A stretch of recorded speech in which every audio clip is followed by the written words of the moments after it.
오늘 이 본문 히브리서 4장 14절에서 16절 이 말씀에서 우리 예수님은 제사장으로 지금 나타나고 있습니다. 이 땅에서 아버지의 뜻을 모두 이루시고 승천 하늘로 오르셔서 이제 대제사장으로 중보자로 예수 안에 우리를 품으시고 아버지께 나아가는 대제사장으로 오늘 이 말씀은 예수님을 제시하고 있습니다. 그런데 이 대제사장은 15절에 나와 있는 것처럼 우리의 연약함을 동정하지 못하실 리가 아니다. 그리고 모든 일에 우리와 똑같이 시험을 받으신 이시다라고 말씀을 하고 있습니다. 우리들의 연약함을 동정하시는 분이시다. 영어로는 뭐라고 되어 있습니까? empathize.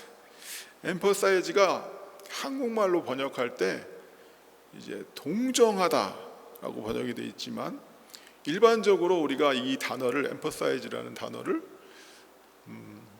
영어 사전에서 찾으면 뭔지 아십니까? 동정하다는 말보다 좀 더 분명한 의미가 있는데 혹시 아시나요? empathize. 공감하다. 공감하다는 뜻입니다. 그럼 공감한다는 게 무슨 뜻일까요? 공감한다는 게 이해한다는 거죠. 우리들의 연약함을 아신다는 겁니다. 그렇죠?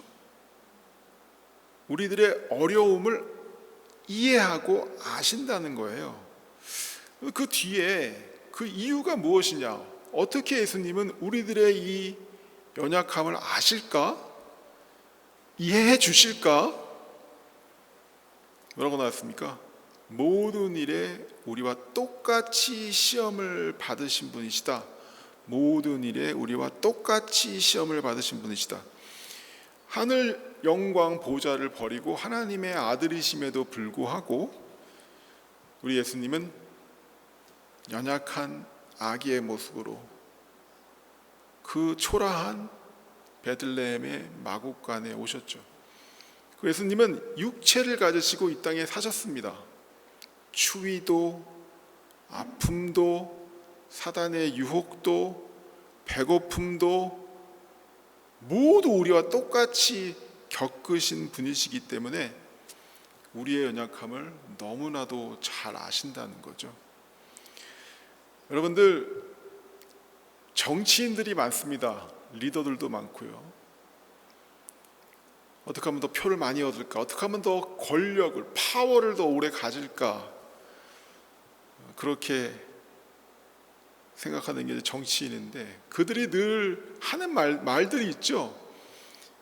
나는 당신들을 압니다. 민생, 국민의 생활, 중산층 혹은 그 밑에 계층의 그 생활을 알고 돕기를 원한다라고 말을 합니다.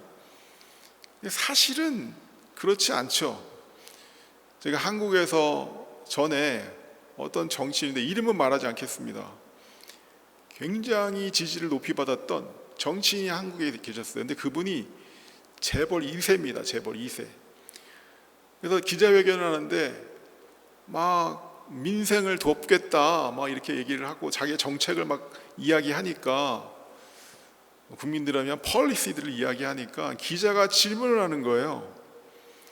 혹시 우리 대통령 후보님은 지하철 값이 얼마이신지 아십니까? 지하철 요금이 얼마이신지 아세요? 물어봤어요.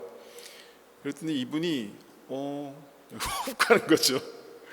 평생에 지하철을 타고 다닌 적이 없는 분인데 학생 때부터 자가용으로 왔다가 자가로 집에 간 분인데 갑자기 엉뚱한 대답을 하는 겁니다. 한 100원 하나요? 50원 하나? 그러니까 한 3, 40년 전에 지하철 값을 얘기하는 거예요. 말이 안 되잖아요. 자신이 우리의 입장이 아닌데 어떻게 우리를 대변합니까? 뭐 트럼프는 더 말할 것도 없죠. 제가 트럼프를 이 중에는 트럼프를 지지하시는 분도 계시고 트럼프를 싫어하시는 분도 계시겠지만 트럼프야말로 저는 그분이야말로 어려서부터 부자였죠. 젊어서부터 부자였어요. 그분이 특히 가난한 중산층을 모릅니다. 저는 그분이 하다못해 대중교통을 한 번이라도 이해해 본 적이 있을까? I don't think so. 그리고 슈퍼에 가서 뭔가를 자기가 직접 돈을 내거나 손을 두들겨서 키를 넣어서 뭘 산 적이 있을까? I don't think so. 그런데 막 위하는 척, 그들을 위한 정책인 척을 하죠. 이런 분들이 만든 정책이니까 당연히 중산층에는 어울리지 않을 수 있어요. 물론 그 보좌관이 훌륭하면 그럴 수도 있지만 어쨌든 우리 예수님은 그런 분이 아니십니다. 아주 가난한 자, 아주 비천한 우리 가운데 오신 분, 그리고 평생을 겪으면서 모든 유혹과 고통을 모두 겪으셨기 때문에 우리들의 연약함을 아시는 분이십니다. 근데 이분이 우리를 어떻게 하신다? 공감하신다. 우리를 동정하신다라고 말씀하고 있죠. 저는 요한복음 11장에 이 말씀이 사실은 젊었을 때 그렇게 확 와닿지가 않았습니다. 무슨 말씀이냐면 예수님께서 나사로가 죽은 다음에 그 베다니를 방문하시죠. 그때 모든 사람은 너무 슬픕니다. 그래서 주님이 여기 계셨더라면 내 오라버니가 죽지 아니하였겠습니다 라고 약간 이렇게 원망에 섞인 말을 하죠. 그리고 거기에 있는 모든 사람이 웁니다. 요한복음 11장 33절과 34절에 보면 이렇게 말씀하죠. 넘겨주십시오. 예수께서 그가 우는 것과 또 함께 온 유대인들이 우는 것을 보시고 심령에 비통히 여기시고 불쌍히 여기사 이르시되 그를 어디에 두었느냐? 이르되 주여 와서 보시옵소서. 35절 예수께서 눈물을 흘리시더라. 예수께서 눈물을 흘리시더라. 가장 짧은 절이죠. Jesus wept. 영어로는 더 짧아요. Jesus wept. 예수님이 사실은 맨 처음에 나사로가 병이 걸렸습니다. 와서 좀 봐주세요 라고 전가를 받았을 때 예수님이 일부러 이틀을 더 유하십니다. 이틀이 지난 후, 즉 나사로가 죽은 후에 자 이제 가자 라고 해서 가시는 거죠. 어떻게 보면 일부러 나사로가 죽기를 기다리셨다가 베다니로 가신 거예요. 왜 그러셨습니까? 왜? 자신의 영광을 위해서 그를 살리시려고, 죽은 자를 살리시는 부활이요 생명이신 예수님 자신을 나타내시려고 그렇게 가신 거죠. 예수님이 이미 계획이 있으셔서 지금 하실 일을 아셨다고요. 그런데도 불구하고 그들이 우는 그 모습을 보시고 같이 우십니다. 같이 우세요. 전 이게 잘 이해가 안 됐습니다. 왜 같이 우시지? 근데 나이가 들면 들수록 왜 같이 우셨는지 그 의미를 알겠습니다. 왜 같이 우셨을까? 그 죽음의, 사망의 줄, 불의의 창수, 수월의 줄, 사망의 올무에 묶여서 항상 슬퍼하고 두려워하는 그 인생들을 보시면서 같이 슬퍼하셨던 거죠. 예수님이 이렇게 하지 않으셨습니다. 아, 내가 살릴 건데 믿음이 그렇게 없어? 왜 울어? 울지 마 라고 하시지 않으셨다고요. 왜 우니? 내가 여기 있는데 너네 그것밖에 안 돼? 라고 하시지 않으셨다고요. 어떻게 하셨습니까? 같이 우셨다. 제가 왜 이게 이해가 안 됐냐면, 저라면 그때 울 수 있었을까? 그런데 무슨 생각을 해야 되냐면, 우리 예수님은 정말 좋은 분이시구나, 정말 아름다운 분이시구나, 정말 우리의 아픔과 슬픔을 동정하시고 공감하시는 분이시구나, 그게 절절히 더 느껴지는 거죠. 여러분들이 그런 느낌을 가질 수 있습니다. 실패했을 때, 예상치 못한 고난을 당했을 때 그런 아픈 슬픈 감정을 가질 수 있죠.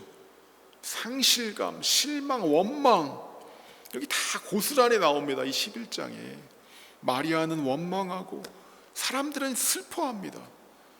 사랑하는 자를 떠나보낸 그 상실감이 아주 가득하죠. 그런데 이런 감정을 가지고 솔직하게 주님 앞에 나아갈 때, 그래요, 내가 이것밖에 안 됩니다.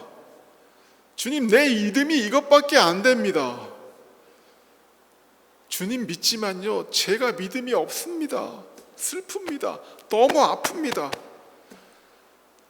주님, 어떻게 해야 됩니까? 이런 솔직한 마음으로 주님 앞에 나아갈 때, 그게 바로 정직한 예배겠죠. 그때 우리 예수님은 공감하신다는 겁니다. 꾸짖지 아니하시고 동정하신다. 주님은 죄인으로 태어나셨습니다. 우리가 겪는 이 모든 아픔을 누구보다도 잘 알고 계시죠. 아까도 말씀드렸지만 이 인생에 있는 사망의 줄, 불의의 창수, 수월의 줄, 사망의 올무에 항상 묶여서 버둥거리는 떨고 있는 그 인생을 너무나도 잘 아시기에 보시면서 불쌍히 여기신다.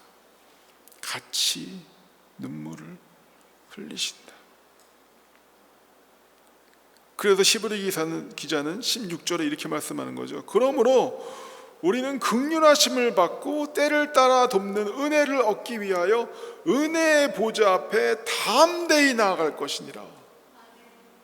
그러므로 이 은혜의 보좌 앞에 담대히 나아갈 것이니라. 동정하시는, 아시는 그분 앞에. 제가 요즘 시편 18편을 외우고 있습니다. 나의 힘이신 여호와여, 내가 주를 사랑하나이다. 여호와는 나의 반석이시요 나의 요새시요 나를 건지시는 이시요 나의 하나님이시요 내가 그 안에 피할 나의 바위시요 나의 방패시요 나의 구원의 뿌리시요 나의 산성이시로다.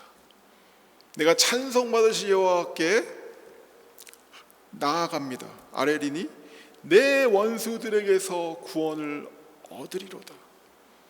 사망의 줄이 나를 얽고 불의의 창수가 나를 두렵게 하였으며 수월의 줄이 나를 두르고 사망의 올무가 내게 이르렀도다. 그리고 시편 18편 6절에 이렇게 말씀합니다. 함께 있어 시작.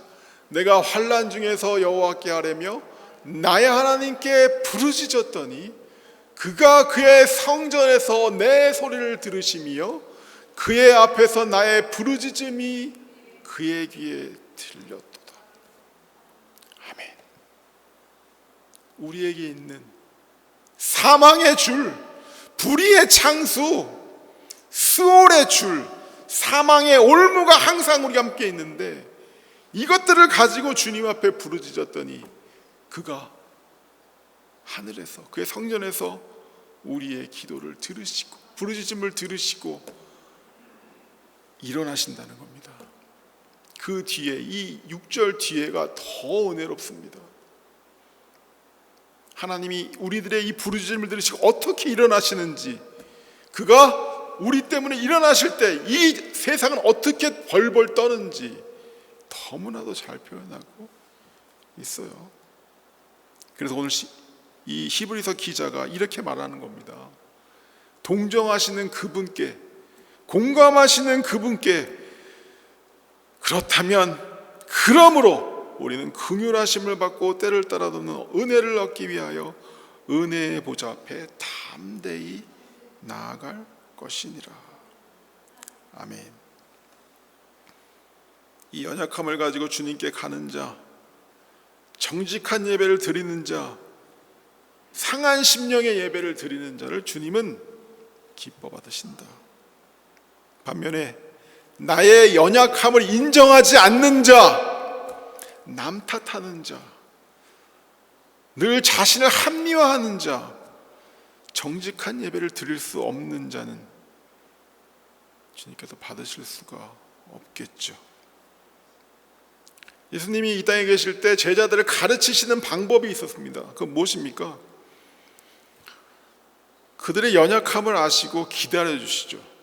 어떻게 한다? 기다려 주신다. 그래서 어떨 때는 말씀을 한 번 하고 두 번 하고 세 번 하십니다. 못 알아듣다고 나와 있어요. 제자들이 깨닫지 못하더라. 예수님께서 다시 말씀하시고, 어떨 때는 꾸짖기도 하시죠. 연약함을 아시기에 기다려 주시고 참아 주시며, 또 그 미련함과 어리석음을 깨뜨리기 위해서 꾸짖기도 하시죠. 그래서 진리도 같이 전하십니다. 이 진리를 전하는데 예수님이 타협이 있었나요? 연약함을 아셨기 때문에 진리가, 그래 이 정도는 너는 못하니까 이렇게 거기가 봐줄게, 그거 없습니다. 진리는 너무나도 분명합니다. 진리에는 눈꽃 맞춤에 타협이 없죠. 하지만 사랑하셨고 동정하셨습니다. 여러분, 착각하지 마십시오. 진리를 전하는 것과 정죄하는 것을 혼동하지 마십시오. 진리를 전하면 어떤 사람들은 정죄한다 그래요. 왜 나를 정죄해? 진리를 전하는데. 공감하며 우리는 진리를 전해야 됩니다. 말씀을 전해야 돼요. 일점의 타협도 없이. 특히 가르치는 자는 더하죠. 만약에 내가 진리에 타협한다면 그 책임을 누구에게 묻겠습니까? 저에게 묻는 거죠. 가르치는 자에게 묻는 거죠. 복음을 전할 때 여러분들이 그들의 죄악을 지적할 때 여러분이 타협한다면 그 책임을 누구에게 묻겠습니까? 잘못된 복음을 전한다면, 타협하는 잘못된 복음을 전한다면 그 책임을 누구에게 물으시냐고요? 여러분에게 묻겠죠. 진리를 전하는 사람은 예수님의 심장으로 해야 됩니다. 공감과 사랑과 긍휼함으로.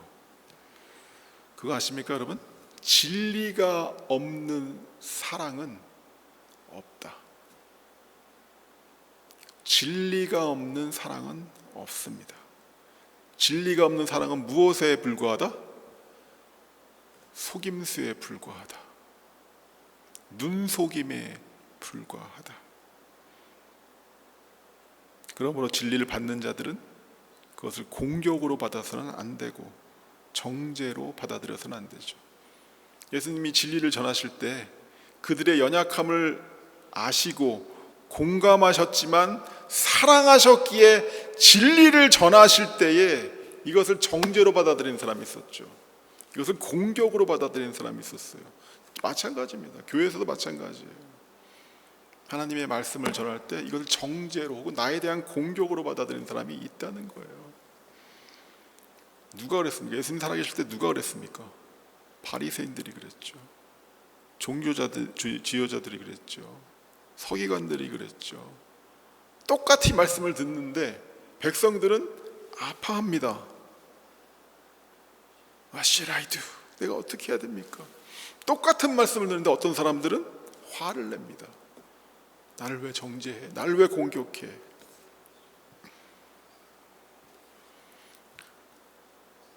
예수님은 베드로의 그 연약함을 드러내십니다.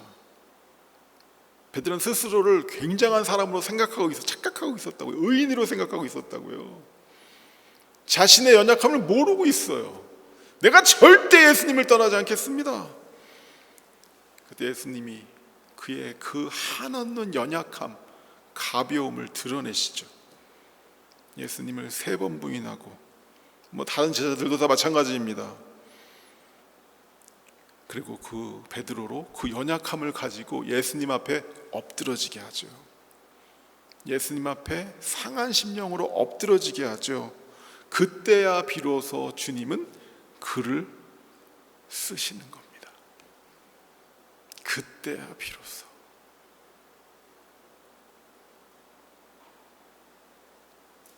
누가복음 22장 31절과 32절에 이렇게 말씀하시죠.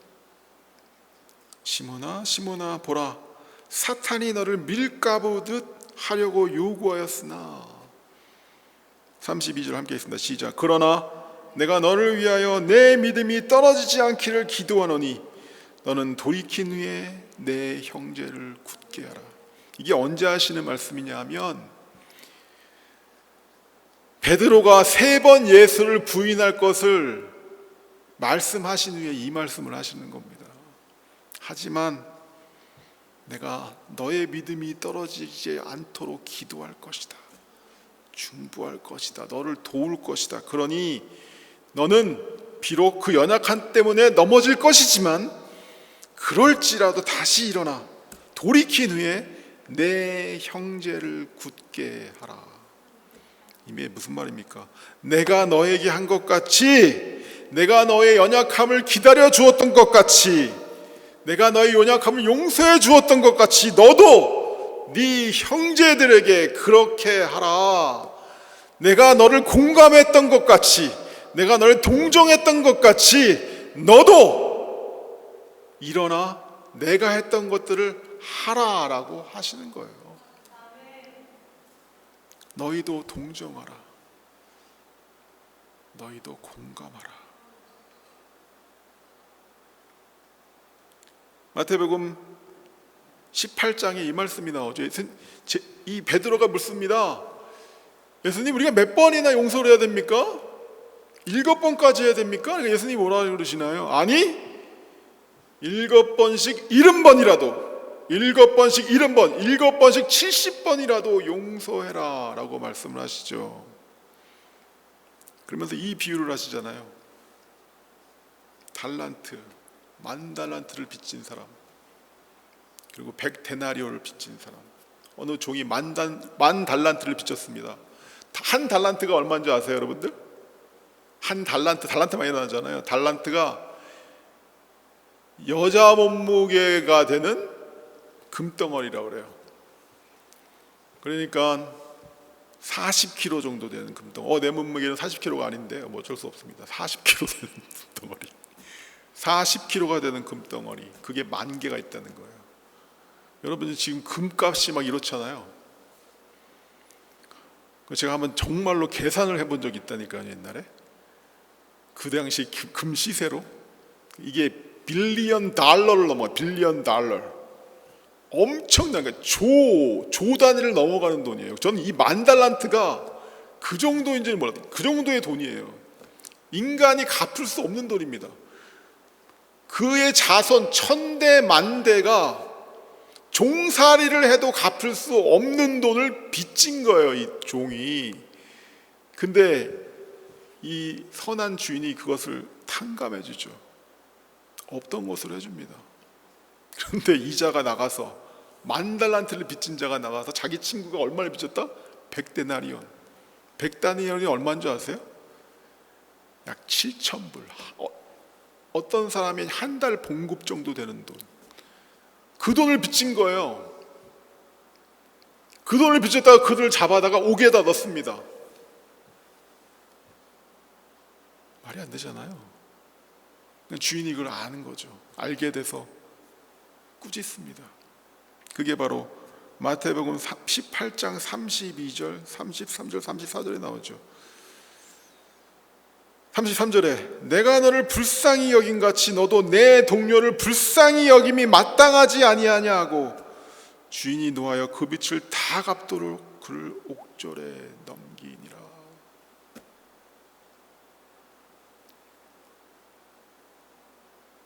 내가 너를 용서하였으니, 내가 너를 기다렸으니 내가 너의 연약함을 품어줬으니 너도 나가서 그렇게 해라.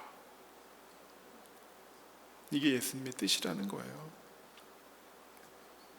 우리도 공감하고 우리도 동정하라는 말씀입니다. 로마서 12장 15절에 이렇게 얘기하죠. 즐거워하는 자들과 함께 즐거워하고 우는 자들과 함께 울라. 공동체 해주시는 말씀입니다. 교회 공동체. 즐거워하는 자들과 함께 즐거워하고 우는 자들과 함께 울라. 그들과 아픔과 기쁨을 같이 해라. 공감하라. 동정하라. 이게 진정한 공동체의 모습이죠. 함께 기뻐하고 함께 슬퍼할 수 있는 공동체. 누군가의 아픔이 나의 아픔이 되고 누군가의 기쁨이 진정으로 나의 기쁨이 될 수 있는 그런 관계. 혈연, 피로 맺어진 관계는 아닐지라도 영적으로 피로 맺어진 관계로서 누군가의 기쁨이 나의 기쁨으로 다가오고 슬픔이 나의 슬픔으로 다가올 수 있는 그런 공동체가 돼야 된다. 예수님이 그러셨듯이. 첫 번째 제가 말씀드렸습니다. 예수님은 우리를 공감하셨습니다. 그러니 우리도 공감해야 됩니다. 그리고 우리 공동체가 이 공감으로 하나가 되어야 된다. 이 동정함과 공감이 공동체 안에 적용돼야 된다. 그때 주님이 그렇게 원하시는 공동체는 하나가 된다. 나와 맞지 않는다고 해서 악한 것이 아니죠. 틀린 것이 아니에요. 사람들은 굉장히 다양합니다. 우리 교회도 굉장히 다양하잖아요. 내셔널리티가 몇 개예요? 우리 교회가 지금 5, 6개는 늘 넘잖아요. 굉장히 다양합니다. 같은 사건을 보고도 생각하는 게 틀려요. 의미를 두는 게 전혀 틀리다니까요. 우리가 똑같은 퀘션을 던져요. 성경 공부할 때 똑같은 퀘션을 던지는데 전혀 다른 말을 해요. 전혀 다른 말들을. 어떨 때 이해하기도 힘든 정도로. 왜 다릅니까? 우리는 서로 다릅니다.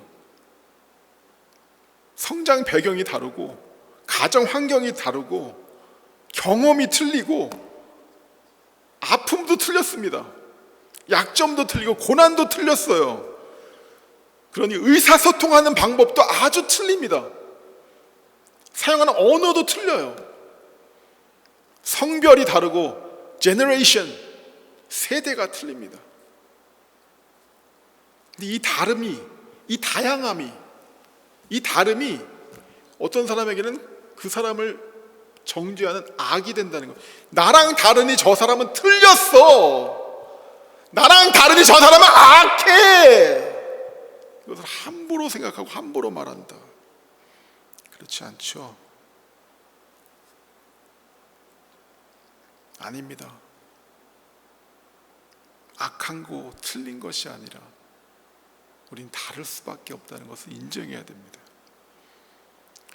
교회는 오케스트라와 같습니다. 한 주, 한 하나님, 한 영, 성령, 한 말씀 안에서 이 다름이 서로 아름답게 조화를 이루는 거죠. 그래서 서로 다른 음색들이 조화를 이루어서 아름다움의 절정을 만드는 겁니다. 그게 바로 교회입니다. 오케스트라에 각각 다른 음색들이 있죠. 소리가 다 다르잖아요. 지휘자의 인도로 조화를 이루고 한 주, 한 말씀, 한 성령의 인도로 조화를 이루어서 다양함이 조화를 이루어서 통일감이 되고 그때 아름다움이 나타나는 거죠. 하나님의 나라의 아름다움은 바로 이것입니다. 여러분 바이올린 사중주라는 게 있잖아요. 그건 바이올린만 4대 있는 것보다 바이올린 2대, 비올라 1대, 첼로 1대가 내는 음색이 더 아름답잖아요. 바이올린 4대만 같은 음색을 해서 내보십시오. 유치원 수준이잖아요. 삐삐삐삐. 하지만 서로 다른 음색으로 다른 음계를 치면서 그것이 아름답게 조화를 이루어 아름다운 음색을 내는 거 아닙니까? 주님께서 원하시는 것은 바로 이것이라는 겁니다. 다양함을 인정하라. 오케스트라의 악기가 몇 개인지 아십니까, 여러분? 엔리스트 15개가 넘는다고 그래요. 현악기, 바이올린, 첼로, 목관악기, 플룻, 오보에, 제가 지금 얘 만드는 거예요. 금관악기, 트럼펫, 호른, 타악기, 심벌즈, 팀파니, 이런 것들이 다 모여서 엔리스트 15개 이상의 악기들이 모여서 아름답게 조화되어 한 지휘자의 지휘 아래 같은 템포로 다른 음색과 다른 음을 내면서 조화를 이루어 아름답게 만드는 것이 바로 오케스트라의 음색이라는 거예요. 여러분 시간 계시면 한번 꼭 오케스트라 한번 가보십시오. 정말 아름답습니다. 제 딸이 제 생일 선물로 갑자기 오케스트라 티켓을 줬어요. 나는 한 번도 오케스트라에 가본 적이 없는데 막 걱정이 됐어. 이걸 가야 되나 말아야 되나. 로이 톰슨 노래 갔어요. 깜짝 놀랐습니다. 이래서 사람들이 듣는구나. 그런데 만약에 그 중에 한두 사람이 이 지휘자의 인도를 따르지 않는다면 내가 하고 싶은 대로 할래, 자기 멋대로 박자를 맞추고 자기가 내고 싶은 소리를 낸다면 이 곡의 해석은 지휘자에게 달려있는데 그 곡의 해석에 맞지 않게 내가 마음대로 이 곡을 해석할래 한다면 그 오케스트라는 아름다운 소리가 아니라 어떤 소리를 내겠습니까? 듣기 싫은 소리, 소음을 내겠죠. 그런 거라는 겁니다. 아멘. 서로의 다름을 인정하고 한 주, 한 말씀, 한 영 안에서 아름답게 조화를 이루라. 서로 공감하며 아름답게 조화를 이루라. 그리고 이 하나님 나라의 아름다움을 나타내어라. 이게 바로 주님의 뜻이라는 겁니다. 주님께서 공감하시니 우리들도 공감해야 되고, 주님께서 용서하시니 우리도 용서해야 되며, 주님께서 기다리시니 우리도 기다려야 되고, 주님께서 끝까지 사랑하셨으니 우리도 끝까지 사랑하리라. 이것이 없는 공동체, 이것이 없는 가정 힘들죠. 이것이 공동체 안에 이루어질 때 그 공동체 자체가 복음이 되는 겁니다. 뭐라고요?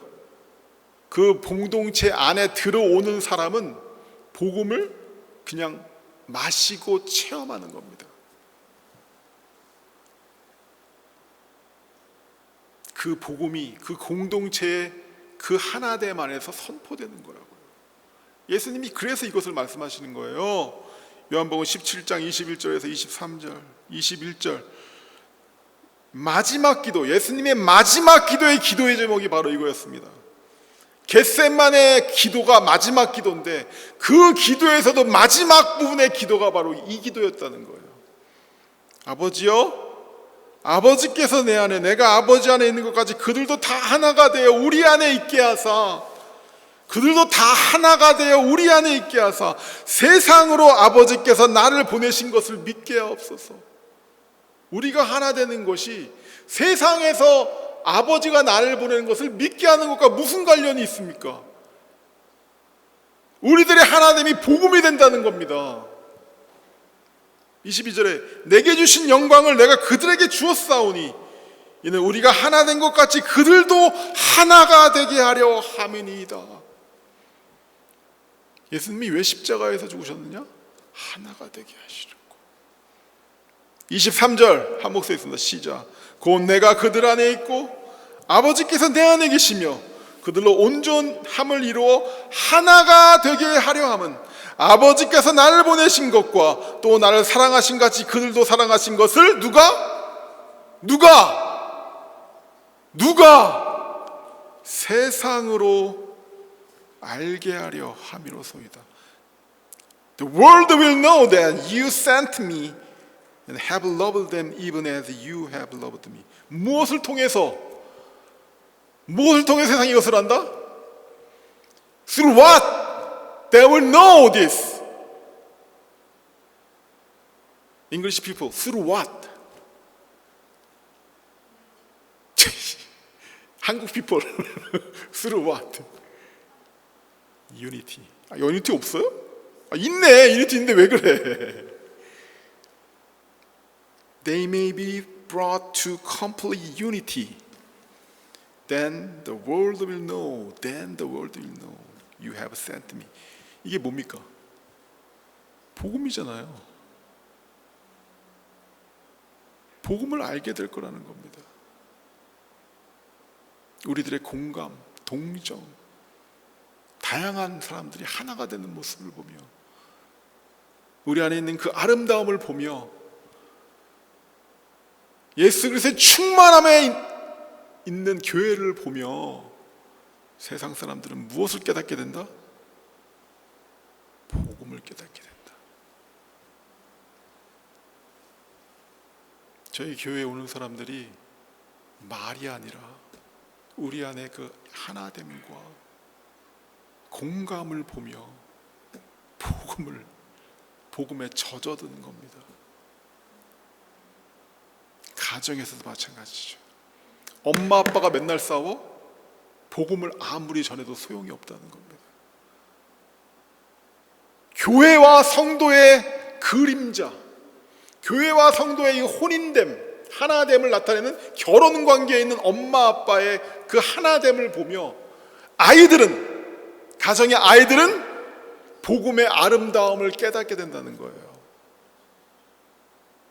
아시겠습니까? 아무리 믿어, 예수 믿어, 기도해, 성경책 읽어, 그거 100번 하는 것보다 엄마 아빠가 서로 하나 되는 그 모습, 서로 사랑하는 그 모습, 서로 공감하는 그 모습, 서로 동정하는 그 모습을 보며 아이들은 복음을 깨닫게 된다. 주님이 하셨던 것처럼 동정함, 공감, 기다려줌이 없이 교회의 하나됨은 없습니다. 말씀 믿겠습니다.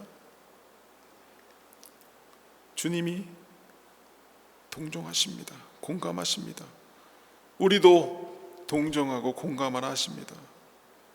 동정과 공감으로 하나가 되는 공동체가 되어 교회 공동체 자체가 복음이 되라고 말씀하시는 거예요. 교회 공동체가 예수로 충만하다는 게 무슨 뜻이냐? 예수로 충만한 교회가 무엇이냐? 바로 예수님의 이 성품이 드러나는, 이 예수님의 성품으로 행하는 교회가 바로 예수로 충만한 공동체다.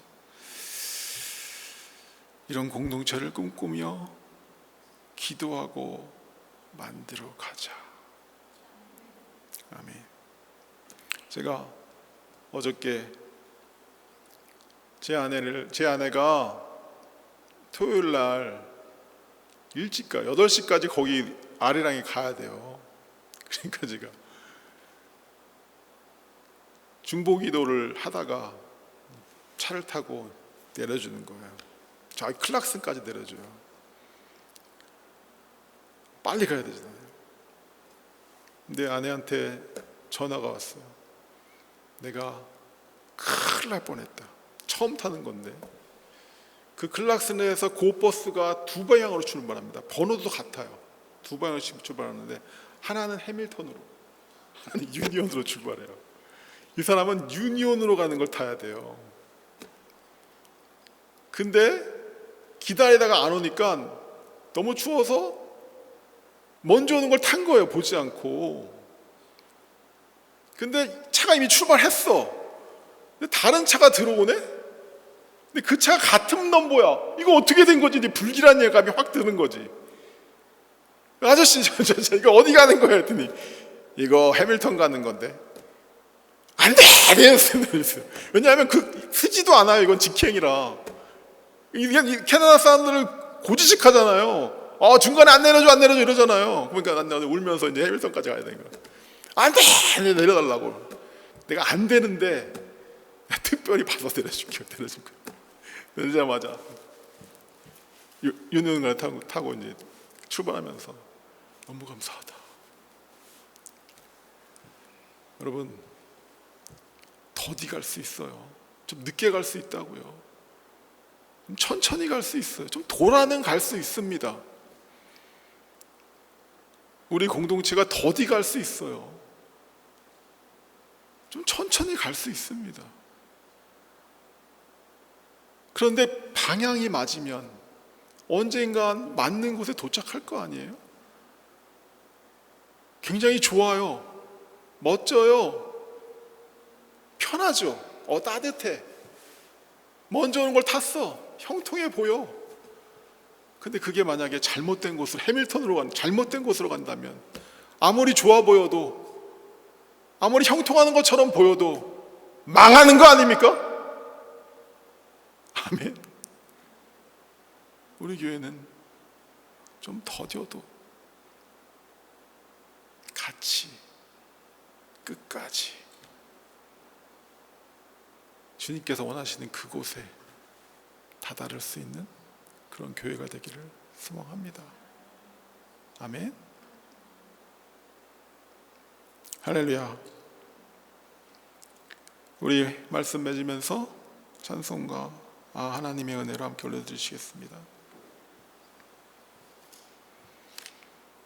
하나님의 은혜로 이 쓸데없는 자 왜 구속하여 주는지 난 알 수 없도다.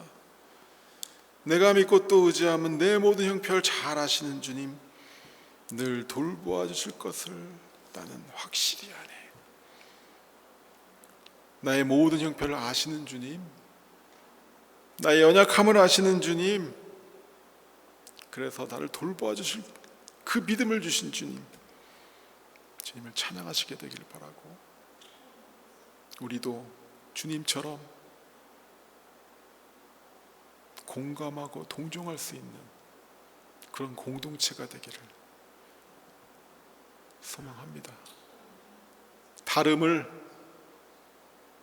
틀림, 악으로 규정하지 말고 다름을 인정하며 한 영, 한 말씀, 한 주 안에서 아름답게 조화를 이루며 아름다움을 이 세상에 나타내는 그런 공동체가 되기를 소망합니다. 아멘.